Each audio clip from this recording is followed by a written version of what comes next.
Hey Steve, it's Chris over here on Egypt Lake.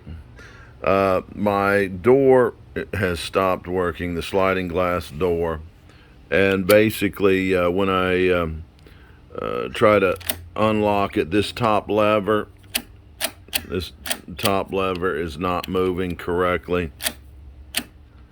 So it's kind of like stuck in the open position.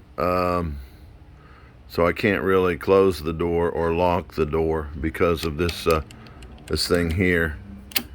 And I just want to give you some real good footage there.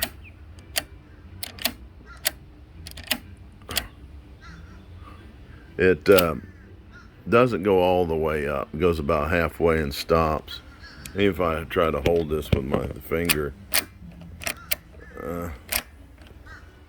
I still can't get it to work right. So anyway, this one down here doesn't really seem to be working right either.